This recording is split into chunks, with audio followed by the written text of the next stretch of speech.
because today you have a great day, a great lesson, because it's imitation and canon. It's a great lesson indeed. Do you know what is an imitation or canon? A great lesson. Do you know? More or less. Let's see. Let's start with that. Let's see. What do you know? So, from what I understand, Yes. imitation or canon, from what I understand, canon is a strict form of imitation. Imitation is when a voice sings a melody, and then another voice, after the first one has said it, imitates it, says the same melody. Maybe before it finishes, maybe after it finishes, but not at the same time. Wait, so the canon is very strict, and the imitation cannot be that strict. Imitation is, I hear the word term imitation for looser verses. Could be imitation, could be a momentary imitation, whereas a canon has to be, let's say, the whole piece. Don't tell me that canon comes from Greek. It does. Yeah. As a matter of fact, it does. Enlighten us, please, Georgios. Rule, law, maybe there is something, but yeah, I mean, even the word has a strict feeling, let's say. Yeah. I mean, I don't know, from what I know, it means rule or not law. It's not law, but this is like what it is. It's the rule. Yes. Okay. So it's the rule, yes. And a canon, it can be, but the canons usually are very strict, yes. But first of all, how this started, yeah? Of course, it started in Renaissance times. Of course, yes. You know that. It couldn't start like Bach, no. Before. Because when the counterpoint started, they were very free, yes. But at some point, the idea of the form started to, to seed in the minds of the musicians, let's say. Yes, before it was, remember the word paraphrasis? That, Georgios knows it because it's a Greek word. But paraphrasis, no? Georgios? Well, if you explain the meaning. I mean, it's the same as English word. Paraphrase. Yeah. Paraphrase, yes, in music. Well, they use the Greek word, I don't know why. Straightforward. It's better. Sounds better. But the paraphrasis was kind of it's not a technique, it's a way of composing in which you never repeat exactly the same thing. Yes, you start a motif and then you have another one, but it's not the same. So you never repeat anything.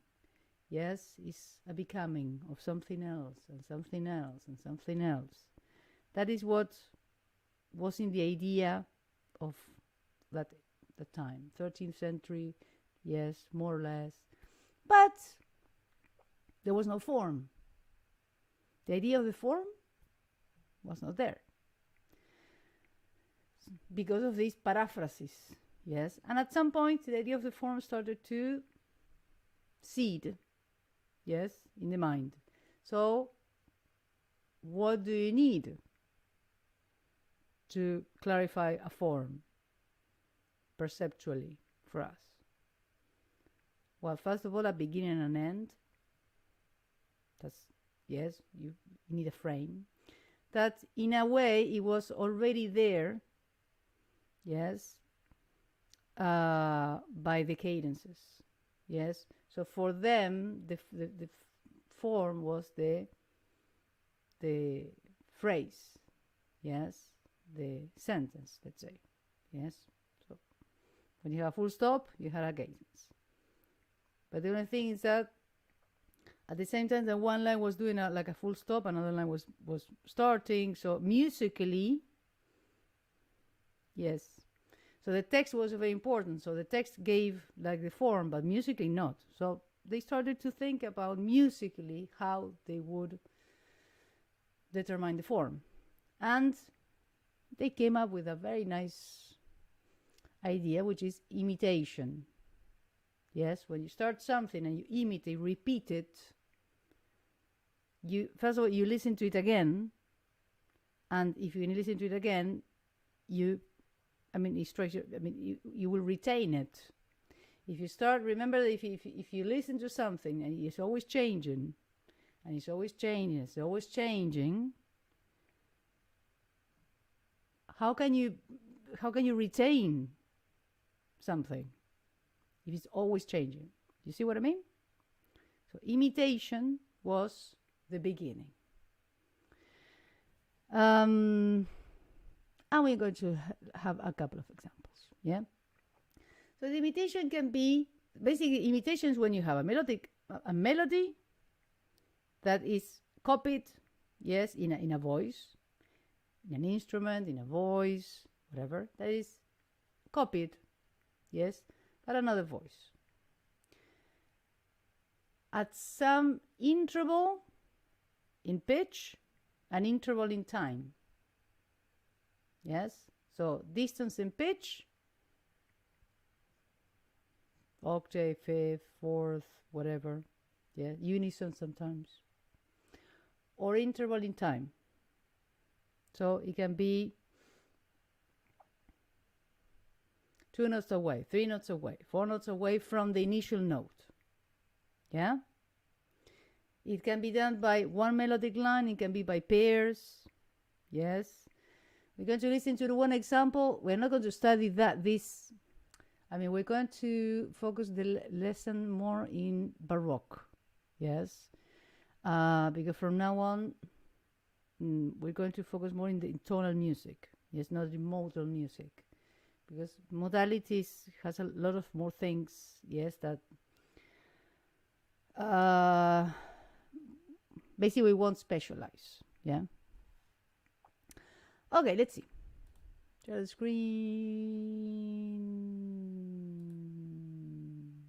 No, that's screen. Where is it? Wait.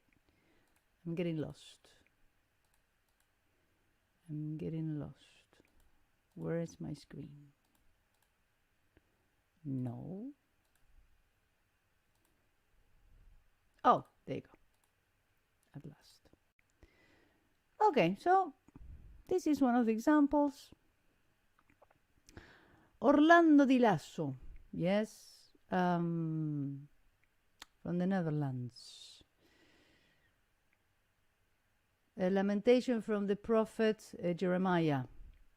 Yeah, very well. In Renaissance times, very famous piece. That you're going to see, and I would like you to see it, to listen. Yes, it's very hard to get it by ear. Yes, but at least to see how they're paired and what's the distance and what's the interval between the voices. Okay?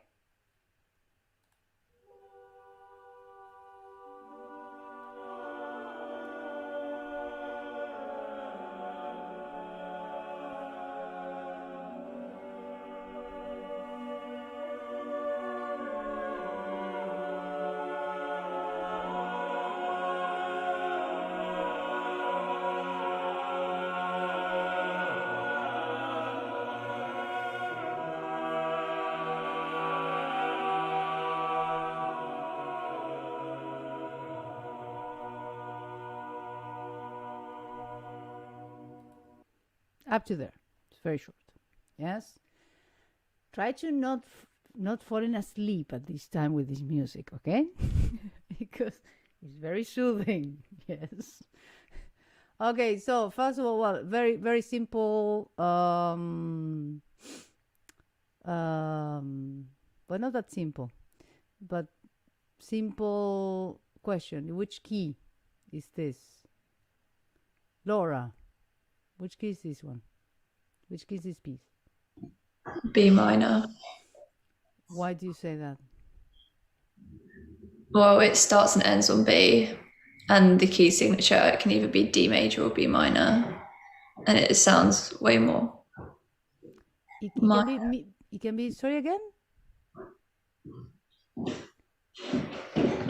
It can be either D major or...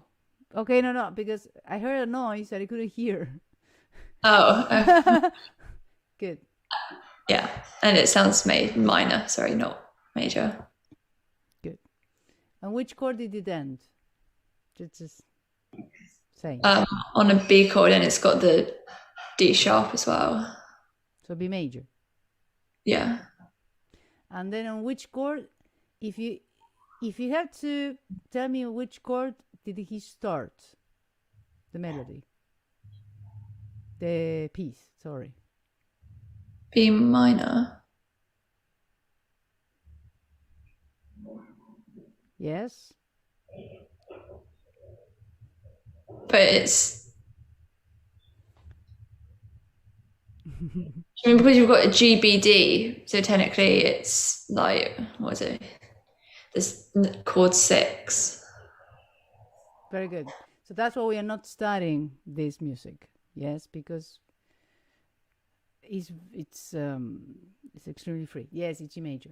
Yes, and then it goes to B major. Yes, so it is tonality wise is very free, but very good, Laura. And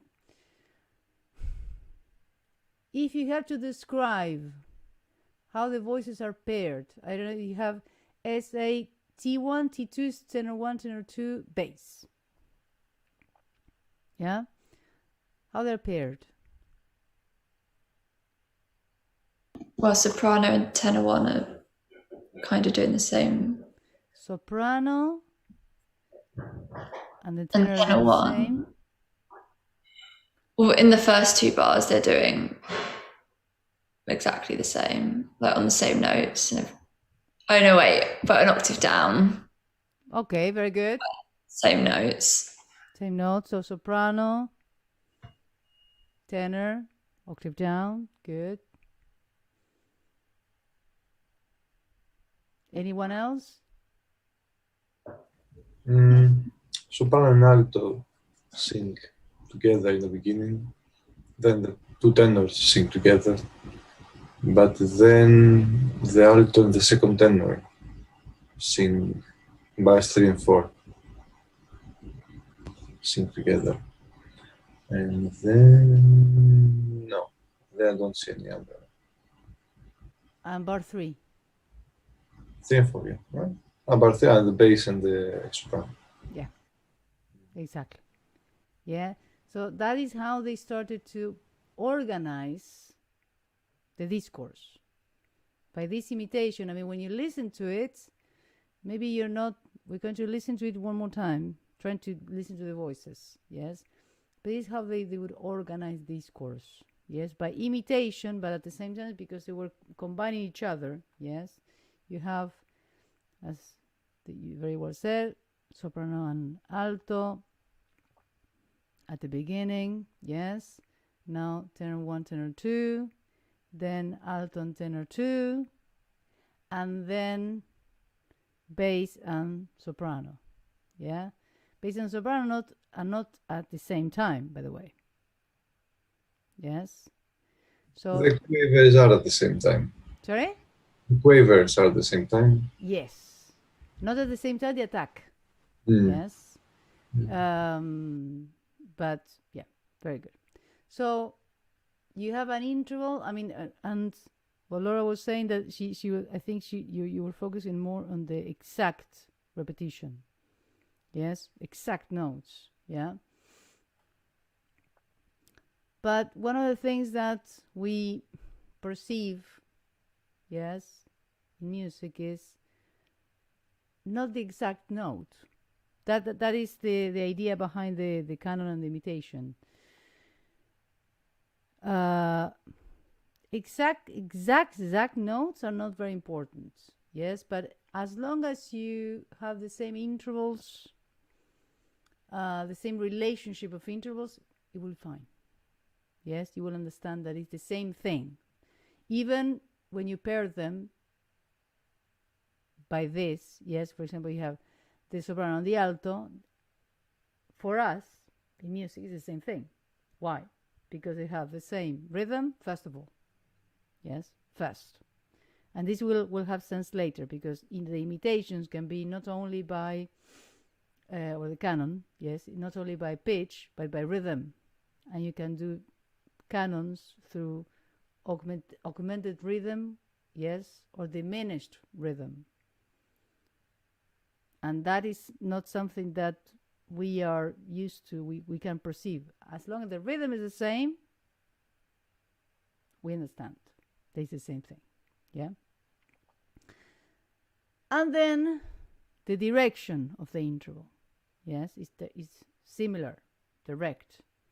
Why I'm saying this, because we have other ways of imitating, which is by inversion of the interval, yeah? But this was the first kind of, not specifically this piece, but yes, not the first attempt, but this was kind of an attempt of giving a sense of form, yes? Now, how is interval of, how these voices are imitated? You have G and B, so soprano and alto. Then you have tenor 1, tenor 2. What's the interval between the voices?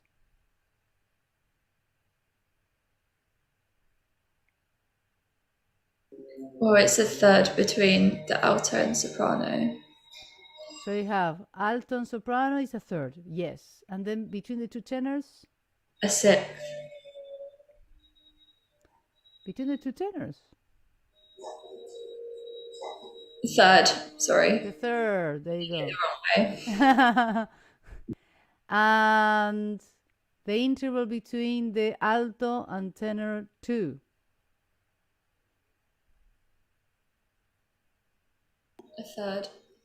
Third, yes, very good.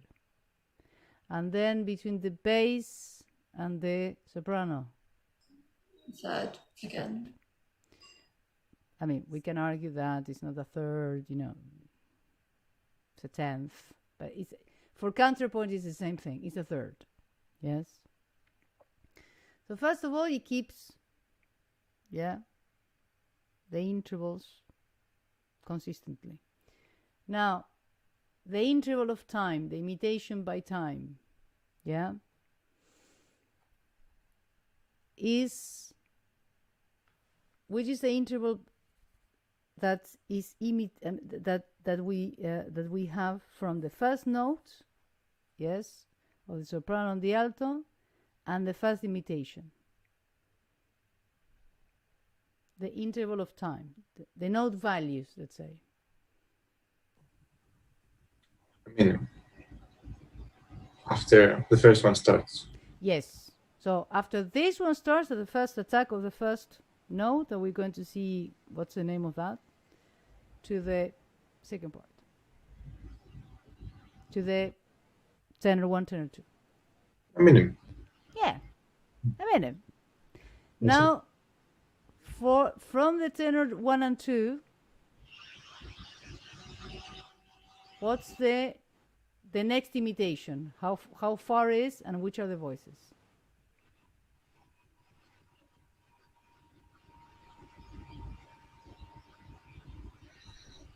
A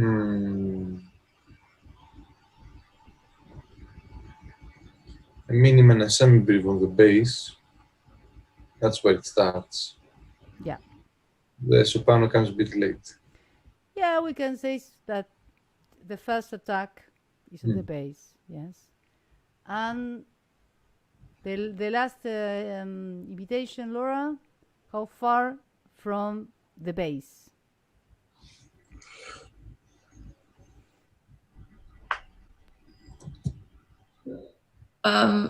Well, the next imitation is going to be at the end, isn't it? In the last 2 bars. We have more before, eh?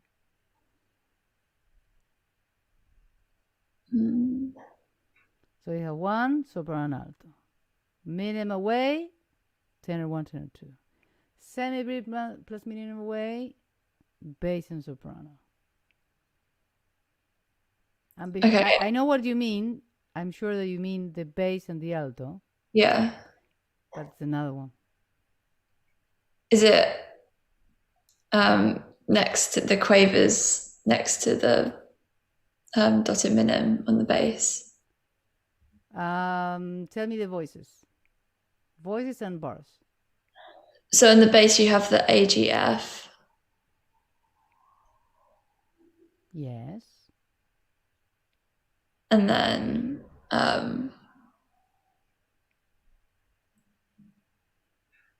in the alto you have the F, E, D, C. This one. Yeah. Very good. Which other voice? We have another voice. And then in the tenor 2 you have the... Exactly.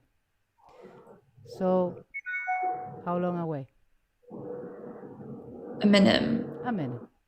So you have first imitation, a minimum away, semi-brief, a minimum away.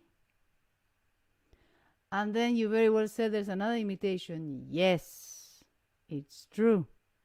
Between the alto and the bass. Yes. So how far apart? And then we can even say not imitation. This is, for example, this is not considered imitation, let's say, pure imitation, because it's not. I mean, if you have two voices, one voice, sometimes you have, we call free counterpoint. Yes, that we're going to see in 1 second. But the last one, as you very well said, between the alto and the bass. Yeah. Now, this is how they would conceive the discourse. Yes. I want you to at least to know this concept. We're going to see imitation and canon, but how they dealt, yes, with this by voices. The intertwine, yes, how they used the imitation to interwoven, yes, the melodies, yeah, producing a texture, what we call the polyphonic texture. Yeah, the so-called polyphonic texture is this, yes, is an intertwine, yes, the lines are intertwined together, yeah, through imitation by different by intervals of time and pitch, yeah, and then they produce a whole, yeah, which is polyphonic texture. Now, very good. Now we have the interval of time, and then we have the interval between the voices. You have B and D and B and D. In this case, we have octaves. Then you have B, D, and F, which means B to F, you have a fifth. D to D, we have an octave. Yes? So B to F, you have a fifth. D to D, you have an octave. Yeah? B to B, you have an octave. G to D, you have a fifth. You see that these intervals are going to be kept. Yes, so octave, fifth, octave, fifth. That's the interval of pitch, not the interval of time. And then the last thing would be that we call a free counterpoint. Yeah, the free counterpoint is another. Basically, you say, okay, this is the structure, but when a voice is not performing the imitation, has to do something. So after it does the imitation, carries on with free counterpoint. This counterpoint, when I say free, it has to do, melodically and rhythmically with the motif, yes, that we have at the beginning, or we call motif. Yes, there's another voice. There's another term. Yeah, more or less understood. Yeah, there is one. This is just one very tiny example, yes, of a whole area of counterpoint. Yes, so don't expect. Oh, do you have another example of this, of the polyphonic texture? Yes.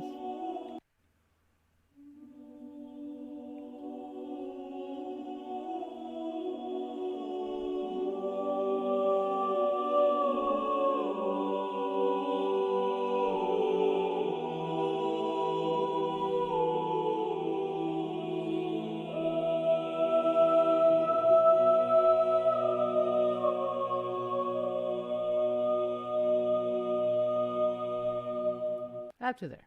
Yeah, I picked this specific piece because it's very short. Yeah.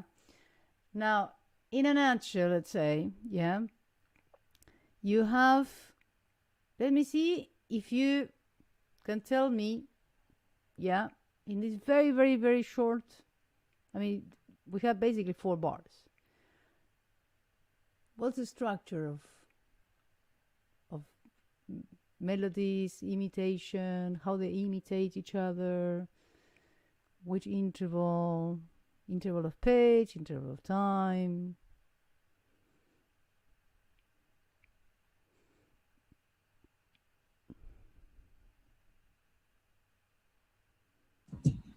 I think the tenor has the original, let's say, the D, C, B, A, G. Yep. And then the second tenor takes it. Da, da, da, da, da. Not a crochet, but still. And then after a crochet from the first one, and then the bass and the soprano take it.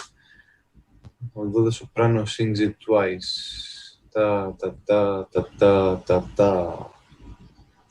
The 3 times, whatever.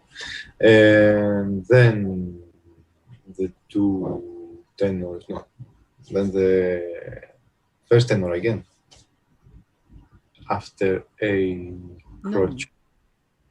Yes, after a crochet. Bum, bum, bum. And then the second tenor. After a bar. Okay. Also, Da, bum, bum, bum. Every time they say num, something happens. Basically. So nun is the one that contains what we call the head, yes, of the melody. Yeah. Fantastic, Georgios. Yes. Do you see that the voices, that they take one voice, another one, they go to the extremes, they go in the middle, something very similar happened before, yes.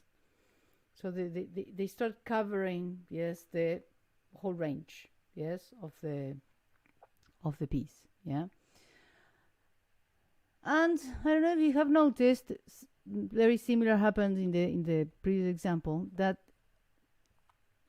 the melody of the canon, yes, has generally a head, yes, a body, let's say, development, and a cadential gesture, an end, yeah.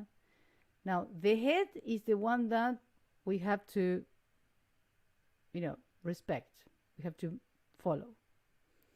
Then the body can change, and the cadential gesture always changes. It's never the same. You don't repeat exactly the same. Yeah? At least not in this style. Do you see what I mean? For example, let's say body. Yes, pam, pam, pam, pam, pam. This is a cadential gesture. Yeah? Or da, bam, bam, bam, bam, bam, bam, bam, bam, bam, tam, bam, bam. It's never repeated exactly the same. Yes, it evolves. But the head is what we hear, is always the same. Yeah? Well, of course, this is very long. We're not going to see it. Yeah. But this is more or less a very brief, extremely brief, yes, introduction how, at least when you listen to this music, because Renaissance music is not something very common, yeah, and something that, honestly, I don't think you're going to study very deep. You should. It's some beautiful music, but yeah, it's very far, very, very far. But one, everything that happened in the Baroque, Bach, yes, that we think that he invented everything. He was a genius, and yeah, I love Bach. But he didn't come up with the techniques. What he did was to perfect it at a point that nobody else in history of mankind could better him. That's what happened. He took the counterpoint, yes, of the Faio, Kegem, yes, people like that, great musicians of that era, and first of all kind of translated to tonal music, to his era, not to modal music, and to do something that it got basically perfect in a nutshell. Yeah. Okay, now let's carry on. Now we're going to see a little bit of theory, yes, about this. Okay. The canon. A canon is the oldest of the imitative forms in counterpoint. It can be found from the 13th and 14th century, also called ars nova, in Italy and France, and it was this device that created what in later times was started to be known as the fugue, Bach's fugue. Yeah. It is based on the imitation of melodies of the same content. When I say content, what do I mean? That they have the same rhythms and intervals. That's it. Where the melody which appears first in the piece is copied or imitated note for note, and consequently value for value, on each part on the other parts. Yes? In the canon, the beginning is taken literally. So the whole melodic structure of the voice is taken by transposition to another pitch, intervals from unison, fourth, fifth, octaves. It can be anything. Modern canons, you can even take it by the tritone, the semitone. Yeah, but that's another topic. Now, a very typical example of this that I'm sure you know, or I hope you know, our songs are Three Blind Mice. They know it. Or Row Row Your Boat. Well, those are canons. Yeah? So if I start, for example, singing, yes, Three Blind Mice. Da-dee-dum, da-da-dum. Second time around, yes, Georg will start singing, and I will carry on. Yeah? When Georg ends to say bum, bum, bum, Laura will begin. And I will carry on repeating. This is the simplest formal canon. Understood? But one of the most famous examples of this resource was composed by the great genius of counterpoint. Yes, J.S. Bach, The Art of Fugue. We're going to see a lot of examples of this. Yes, usually the canonic treatment is applied merely to a portion of the piece, being the art of the fugue an exception. What does it mean? What, Gary, you said at the same time at the beginning. When you have imitation, yes, this canon, let's say, yes, usually this technique at least survived, let's say, in a very, like a device, one of many devices you can use in a piece, many. And then you would use it for a portion as something that you, well, for any XYZ reasons in composition. And then you would carry on with homophonic texture or melody and accompaniment. yes, or whatever, yes. In romantic music, classical music usually was used to create a climatic, yes, a climax, to start imitating, yes, a motif very, very close, yes, and voices and voices and voices and voices, and then hence we had a climax. I mean, you create a sense of being rushed because you start listening to voices coming and repeating each other, yes, in what we call a stretto, yes. Do you know what a stretto means? It's a very specific word, I know. Stretto, in Italian, well, always in Italian, no? Means very narrow, yes. When you go through a passage, it's very, very narrow, yeah, stretto, yeah. So the stretto, if you have played fugues, Laura, have you played fugues, Bach's fugues? I have before. I don't regularly. No, but I don't think you wake in the morning saying, "Okay, let's play a fugue." Yeah, I know. But which fugue do you play? Do you remember? I don't remember. We had to do at uni. We had these things called tech tests, and one of them was like a Bach one, and you had to play like a whole Bach prelude and fugue, but I can't remember which one it was. Oh, okay. Not even the key, because maybe I can know. D? Major, maybe. Minor? Major. I'm probably not going to remember. The one that is no,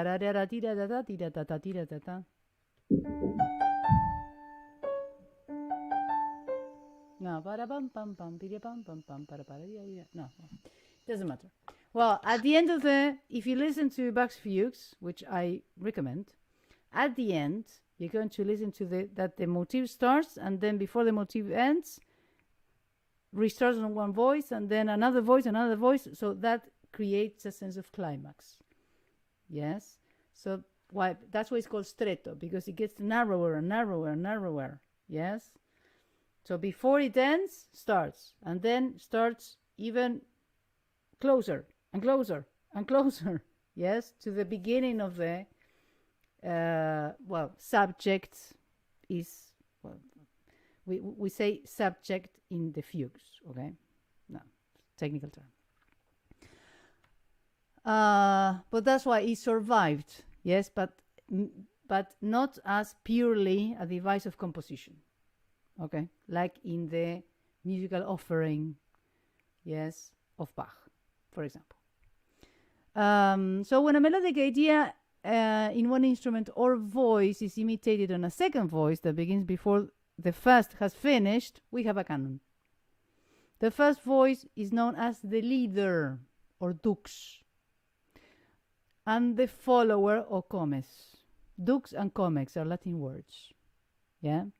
And we're going to start using them a lot, yeah? So dux, okay? Latin for leader, from the noun dux, ducis, leader, general, yes? And letter for duke. The word duke comes from dux, actually. And its variant forms, doge, duce, well, whatever. During the Roman Republic, dux could refer for anyone who commanded troops, including foreign leaders, but was not a formal military rank. That's the story of the word dux for you. Yes, that's why it's the leader, yeah? And comes means companion, friend, or follower. So it's the voice that follows the leader. So you have leader, follower. Dux, comes. Yeah? Comes in Latin is, I think, is the singular masculine. I have to check, but you know that in Latin you have nominative and accusative and things like that. Can't remember. So elements of the canon. The canon has a start or head, a development of body, and a cadential gesture. The latter usually is the part that is subject to change. Yeah, so at the beginning is what you hear, and then it can change. Yeah. The two variables to start writing a canon are the harmonic interval, the distance that we vertically measure between the first note of the leader and the follower, and the time interval. So on the first note of the leader to the how far apart is going to be imitated to the first notes of the follower, dux and comes. And the interval, how far apart in time. So how far apart in pitch, how far apart in time. Yes, it can be imitated by the octave. That's how far from a pitch they are. And they're going to be imitated a semi-brief away. That's how apart the interval of time between the two. Always the first note of each one. That is how we measure it. Well, the most common is the interval of the octave because it's the same note, but there's a change in range. Yes, very perceivable. The time interval can be anything from one note to many bars. Yes. Although we will see there is a rule of 2 beats that composers tend to follow. If the interval is too long between the start of the dux and the start of the comes, between the leader and the follower won't be as clear in the mind of the listener. As the distance, is too far apart. You just tend to forget what you have heard. And if it's too near, the effect is rushed and the listener can understand the melody of the leader fully before it was imitated. Yes? So there is a common sense, there. Okay, Bach invention. If you haven't played it, well, at least know it, because it's so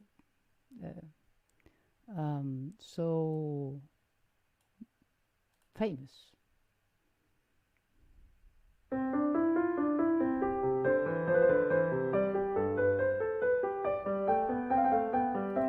Up to there. Very simple. Now, you have the head, body, cadential gesture. Very short, but you have it. This is not going to change, and this is going to subject to change. If you analyze the whole invention, trust me, it will happen. What's the type of imitation that we have here?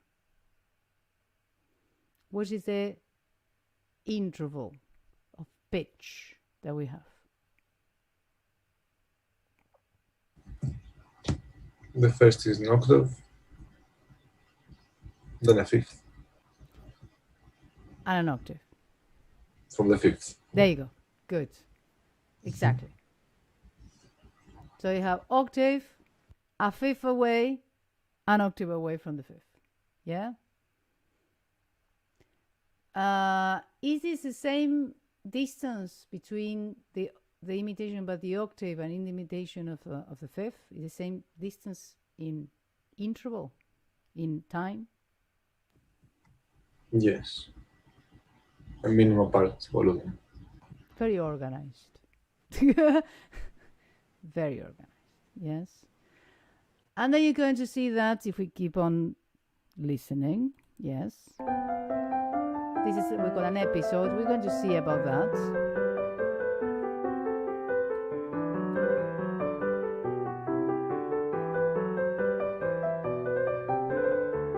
Then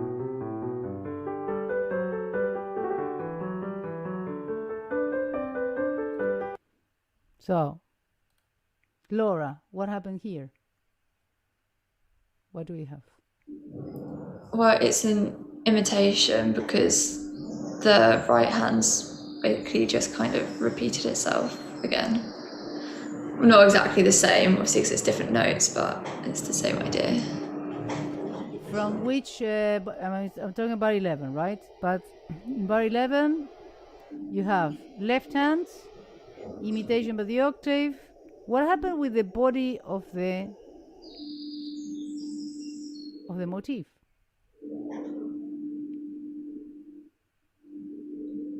Well, it's repeated again in the left hand. the same motif.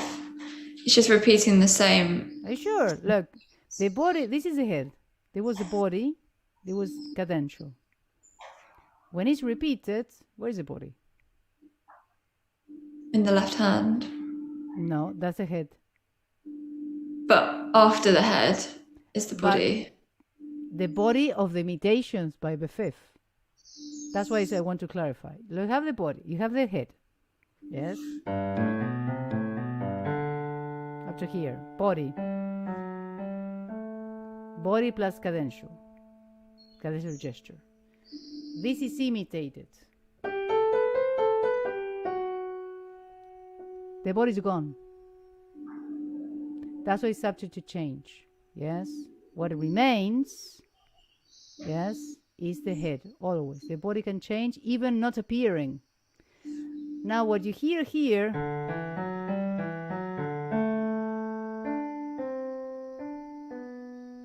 is the imitation to what? Which is the interval that you see here?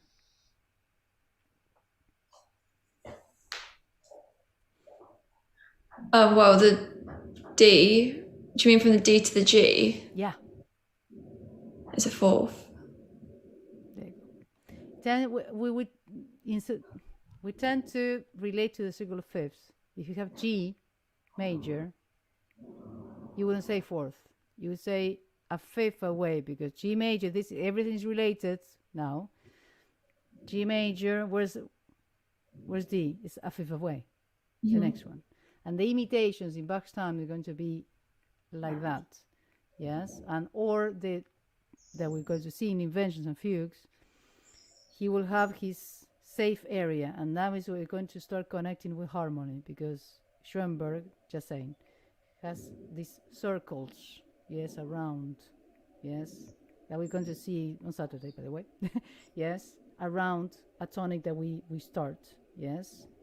So we have fifth up, fifth down, relative minors, yeah. Now this fifth away is imitated how?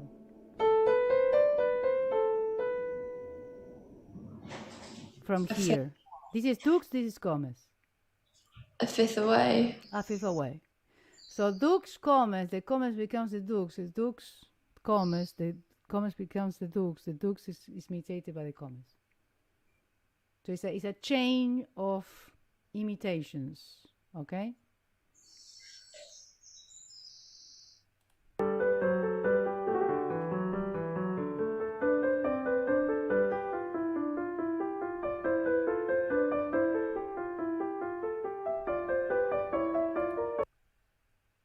Now, Georgios, what happened in bars 9 and 10? It is inverted. The motif subject. Very good. Fantastic. Very good. Actually, very well done. I mean, this is a little more advanced. We're not going to do this today. Yeah, it's a long topic. But yes, it's inverted from the first one. But just focus on the type of imitation. Again, a minima part, everything, but starts on the, let's say, on the... I mean, this is the beginning of the dux, let's say. First note, then a fifth apart, a fifth away, then a fifth away, then another fifth away. There you go. Yes, so he started from G to D an octave, to A, to G, and the D, and the A, and the... So that is what is creating, yes, and we call it an episode, yes. So an episode is related to harmonically, we want to relate, yeah. Again, we always relate to chapter 1 of Kipling, sequential progressions. This is the start of a sequential progression, a fifth away. In a way, related to harmony, yes. Have to G, to D, to A, to E. Clearly, because it's the first note. G, D, fifth away. A, fifth away from D. E, fifth away from A. Yeah? So G, D, A, E. Okay? More or less clear, Laura? Yeah? Very good. Well, this topic is very long. We're going to carry on.